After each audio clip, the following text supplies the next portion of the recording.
নমস্কার গোবিন্দবাবু, কেমন আছেন আপনি? রায় সিংহানিয়া বাবু, বহু বছর পরে আপনাদের বাড়ির রাস্তা এসে আমার বাড়িতে মিলেছে। আপনার আসার কারণটা আমি জানতে পারি? আসলে আমি সন্ধ্যার সাথে দেখা করতে এসেছিলাম। সন্ধ্যার সঙ্গে? বেদান্ত স্যার, আসুন বসুন না। আরে না না, বসার কষ্ট কেন করবেন? আমাদের সেরকম ফার্নিচার নেই যেখানে ওনাকে বসাতে পারবো। হ্যাঁ, আমি যেটা জানতে চাইছিলাম, আপনার আসার কারণটা আমি জানতে পারি? বাবা, ও অফিসের কিছু কাজ ছিল যে আমি সন্ধ্যাকে বলতে ভুলে গিয়েছিলাম, তাই। দেখো, আমাদের পকেটে হয়তো পয়সা করে নেই, কিন্তু আমাদের মাথায় এতটুকু বুদ্ধি আছে যে এটুকু বুঝতে পারি যা কিছু হচ্ছে তা কি হচ্ছে। রায় সিংহানিয়া বাবু, আপনাদের ঘরের মধ্যে এরকম প্রথা থাকতে পারে যে এক ঘর অন্য ঘরকে জিজ্ঞেস করতে পারে না যে সেখানে কি হচ্ছে, কিন্তু আমাদের গরিবদের বস্তিতে আমাদের প্রত্যেকটা ঘরকে জবাব দিতে হয় যে এক বড় লোকের ছেলে এক শ্রমিকের যুবতী মেয়ের সঙ্গে দেখা করতে কেন আসে। এই জন্য দয়া করে এই বাড়ির পথ ভুলেও মারাবেন না, আর যে পথ দিয়ে এসেছেন সেই পথ দিয়েই আপনার পায়ের চিহ্নগুলো মুছে দিয়ে চলে যান এখান থেকে। দেখুন গোবিন্দবাবু, আপনি যেমন ভাবছেন সেরকমটা না। হ্যাঁ, রায় সিংহানিয়া আর একজন গরিব শ্রমিকের বুদ্ধি তো এক হবে না। কিন্তু আমাদের পাপ কোন রেখার পর থেকে শুরু হয় তা আপনারা কোনোদিন না বুঝতে পেরেছিলেন, না কোনোদিন বুঝতে পারবেন।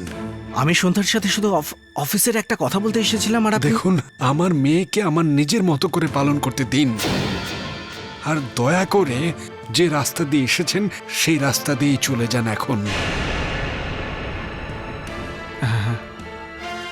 নমস্কার।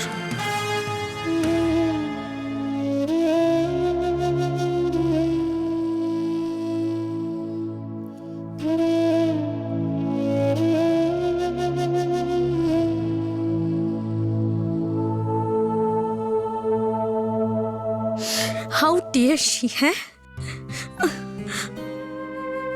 Oh God, Sid, where are you?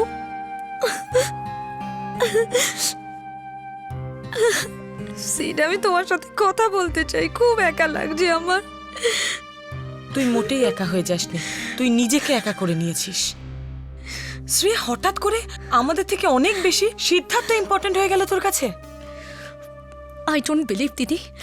তোমাকে কি আমাকে বোঝাতে হবে যে ভালোবাসা কি জিনিস? না, কিন্তু আমি তোকে কি করে বোঝাবো? তোকে গল্প শোনাবো না, সেসব লোককে দেখাবো যারা ভুল মানুষকে ভালোবেসে নিজের জীবনটাকেই শেষ করে দিয়েছে। ধ্বংস অতটা ধ্বংস করে না যতটা ভুল ভালোবাসা। আচ্ছা, তো তুমি জানো কোন ভালোবাসাটা ঠিক আর কোন ভালোবাসাটা ভুল? তুমি কে হ্যাঁ এই ব্যাপারটা ডিসাইড করার? আমি কেউ নই, কিন্তু তোকে দেখে মনে হচ্ছে ভালোবাসার ভূত চেপেছে তোর মাথায়। তুই সিদ্ধার্থর ভুলগুলো দেখতে পাস না? যদি বসুদা বলে থাকে ও ভালো মানুষ নয়, তাহলে নিশ্চয়ই কোনো ব্যাপার আছে। বসুদা এমনি এমনি বলবে না কথাগুলো। না, আমি কিন্তু তোমাদের জীবনটা নিজের চোখের সামনে দেখেছি দিদি, আর একটা ব্যাপার তো নিশ্চিত যে আমি আমার জীবনটা তোমার হিসেব মতো চালাবো না, ওকে? শ্রেয়া, এটা আর তোমাকে কে বলেছে হ্যাঁ যে সিদ্ধার্থ খারাপ ছেলে? তুমি যে কোনো বাইরের লোকের কথা বিশ্বাস করতে পারো, আমার কথা বিশ্বাস করবে না, না? সিদ্ধার্থ খুব ভালো মানুষ।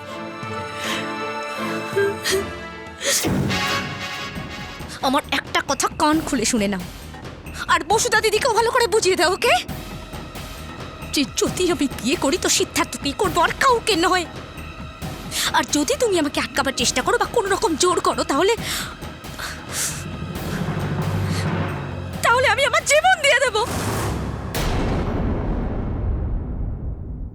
একটা চড় মারবো তোর গালে, জীবন দিয়ে দেবে। এই কথাটা বলে তুই প্রমাণ করে দিলি তুই এখনো ছোট আছিস। না হলে আমরা দুজন এতক্ষণ ম্যাচিওর মানুষের মতো কথা বলছিলাম। তোমরা প্রথমে এটা ডিসাইড করো যে তোমরা আমাকে বাচ্চা ভাবো না ম্যাচিওর মানুষ। যদি তোমরা আমাকে ম্যাচিওর ভাবো তো আমার নিজের ডিসিশন নেবার অধিকার আমার আছে। তোর নিজের ডিসিশন নেওয়ার পুরো অধিকার আছে, কিন্তু আমরা যদি দেখি তুই কোনো খারাপ রাস্তাতে যাচ্ছিস তাহলে তোকে আমরা আটকাবো না। বসুদা আটকায়, আমরা সবাই তোকে আটকাই কেন? কারণ আমরা তোর ভালো চাই। আগামী দিনে তুই কোনো প্রবলেমে পড়িস সেটা আমরা দেখতে চাই না। বসুদা দিদি আমার জীবনে এই জন্য ইন্টারফেয়ার করছে কারণ ও বোঝাতে চায় যে এই বাড়িতে ওর মর্জি ছাড়া আর কোনো কিছু হবে না। পাগলের মতো কথা বলিস না শ্রেয়া। তুই নিজে বল বসুদা তোকে ভালোবাসে না? বসুদা দিদি আমাকে ভালোবাসে, তোমরা সবাই আমাকে ভালোবাসো, কিন্তু সিদ্ধার্থ আমাকে সব থেকে বেশি ভালোবাসে। নিজের কথাটা নিজেই শোন। মনে হচ্ছে শ্রেয়া কথা বলছে না, অন্য কারোর ভাষা তুই বলছিস এই সময়। তুমি কার দিকে ইঙ্গিত করতে চাইছো? হ্যাঁ, সিদ্ধার্থর দিকে? দিদি তুমি জানো না যে সিদ্ধার্থ আমার জন্য কি না করেছে। সিদ্ধার্থকে ভুলে গেলে আমি বাঁচতে পারবো না দিদি। তোমরা আমার সামনে কেবল দুটো রাস্তা রেখে দিয়েছো, হয় সিদ্ধার্থ নয়তো মৃত্যু।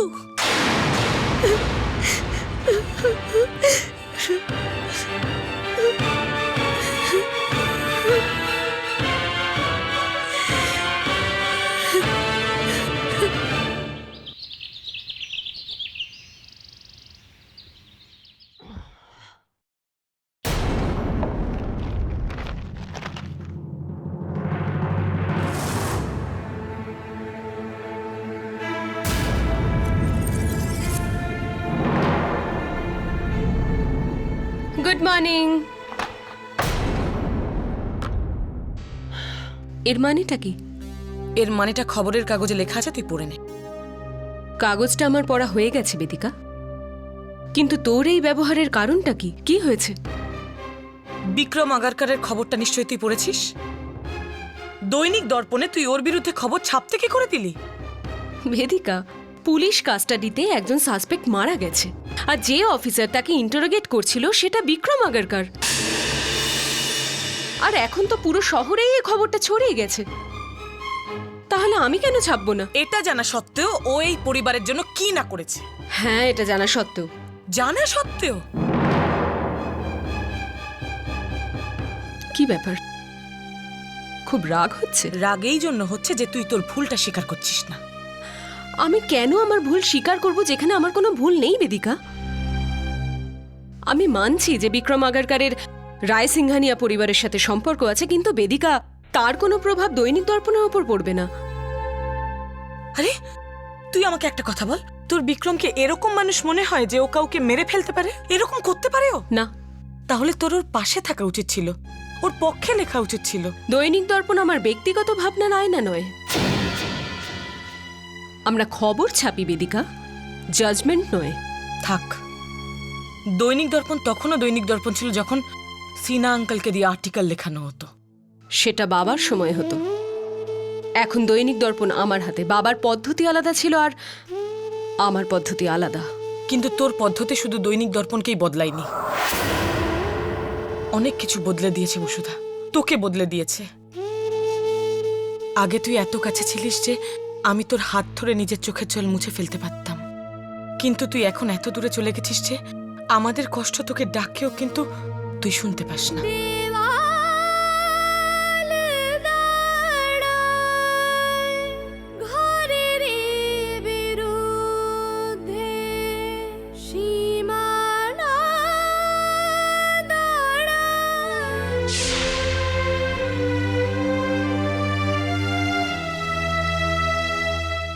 কথা বলেছেন ওবেরয় বাবুর সাথে? সুখবর আছে না?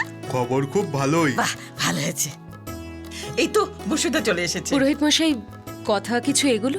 আগে ওনারা আপনাদের বাড়িতে আসবেন আপনাদের সঙ্গে দেখা করতে, আর শ্রেয়াকেও দেখে নেবে।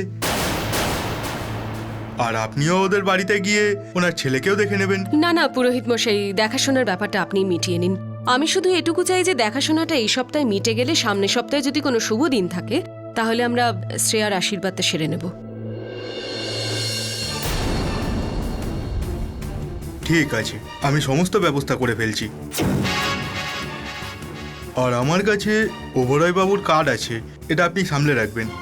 আচ্ছা, প্রণাম, আমি অনুমতি চাইছি। নমস্কার।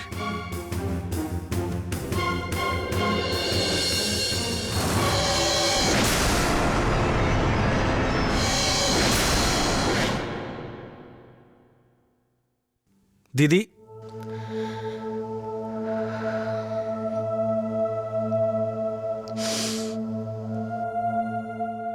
শ্রেয়ার বিয়েটা এত তাড়াতাড়ি দেওয়াটা ঠিক হচ্ছে কি? আজকাল সবাই আমার সিদ্ধান্ত নিয়ে খুব প্রশ্ন করছে বেদান্ত। আমার ওপর বিশ্বাস নেই আর? আগে তো এরকম হতো না কিছু। এর আগে এমনটা হতো না কারণ আমরা ছোট ছিলাম, আর এখন আমাদের মনে হচ্ছে যে আমরা বড় হয়ে গেছি, বুঝতে শিখেছি।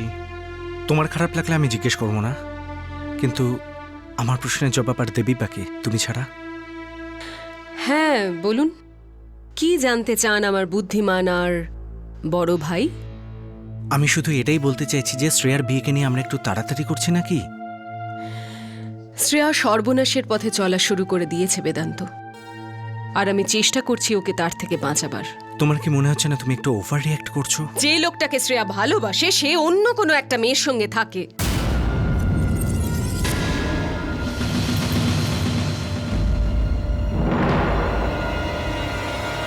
আর যদি এই সত্যিটা শ্রেয়াকে গিয়ে আমি বলেও দিই না, তাহলেও ও এটা বিশ্বাস করবে না। ও মনে করে আমরা সবাই ওর শত্রু। ভগবান না করুক, যদি শ্রেয়া সিদ্ধার্থর সঙ্গে পালিয়ে বিয়ে করে নেয়, তাহলে কি করব আমরা? এখনো কি তোর মনে হয় যে আমার সিদ্ধান্তটা ভুল?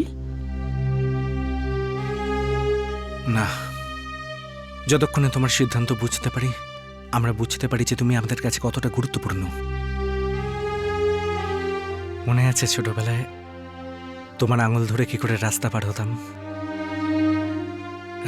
যতই ট্রাফিক হোক না কেন, না ডান দিক দেখতাম না বাঁ দিক, শুধু তোমার আঙুল ধরে যেতে থাকতাম। জীবনের রাস্তাটাও তোমার আঙুল ধরে পার হতে চাই। আই এম সরি, আমি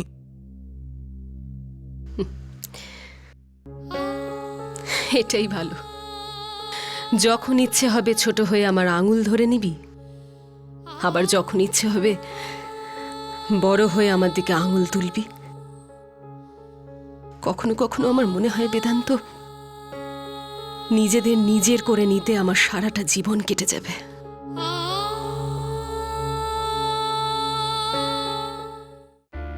আই এম সরি, সত্যি আমার খুব খারাপ লাগছে।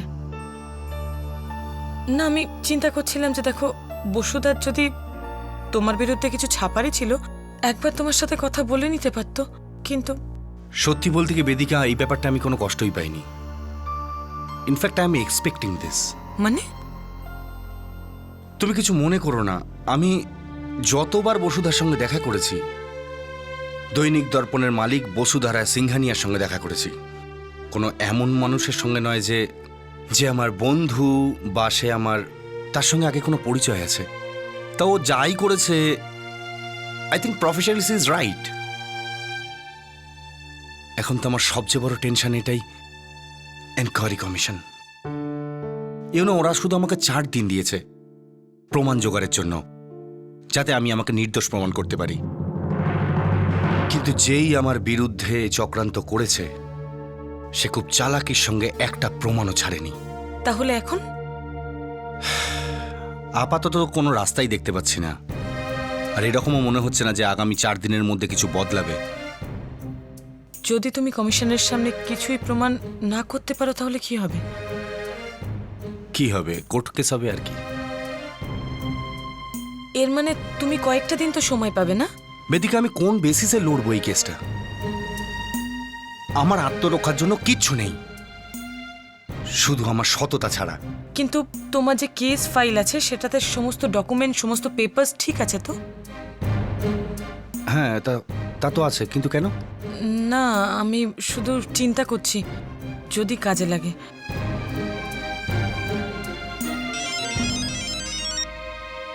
বসুধা দেবীর সাথে কথা বলতে পারি? কে বলছেন? আমি সুরজ ওবেরয়। ক্ষমা করবেন, আমি চিনতে পারলাম না। আমি অতুলের বাবা। পণ্ডিত বিদ্যাসাগর বাবু বলেছেন নিশ্চয়ই আপনাকে।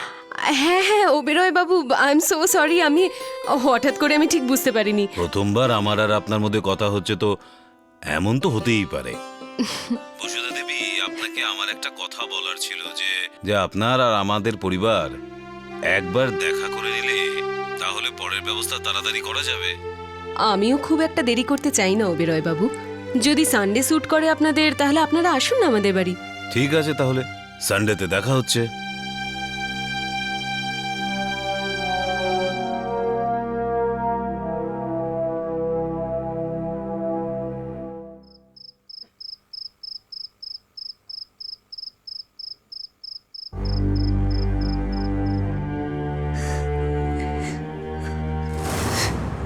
কান খুলে শুনে রাখ শ্রেয়া, এই বিয়েটা আমি কিন্তু দিয়েই ছাড়ব। আমি শুধু এটুকু চাই যে দেখাশোনাটা এই সপ্তাহে মিটে গেলে সামনের সপ্তাহে যদি কোনো শুভ দিন থাকে তাহলে আমরা শ্রেয়ার আশীর্বাদটা সেরে নেব। শ্রেয়া শুধু কিছু দিনের জন্য, কিছু সময়ের জন্য সিদ্ধার্থকে ভুলে যা। ভুলে যেতাম যদি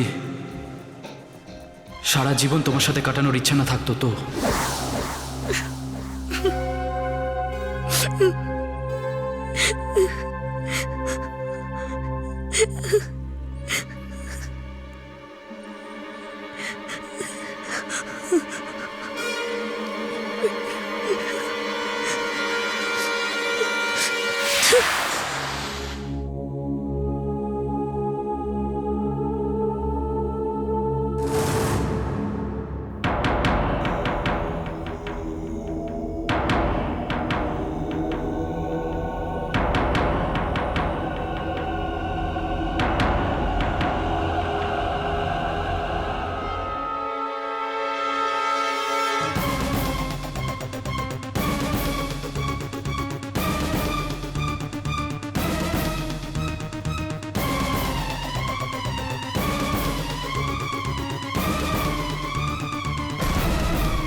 আমি জানি বাবা, তোমারও এটাই মনে হয় যে বসুধা দিদি ঠিক আর আমি ভুল। তোমার কাছে তো সবসময় তোমার অবৈধ সম্পর্ক ঠিক ছিল আর বৈধটা ভুল। এই জন্য বাবা, আজ তোমার এই ভুলকে আমি শেষ করে দিচ্ছি।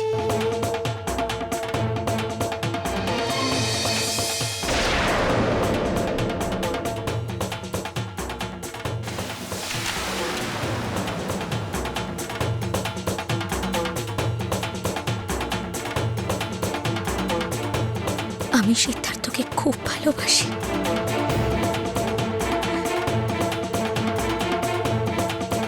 ওকে ছাড়া আমি বাঁচতে পারবো না বাবা।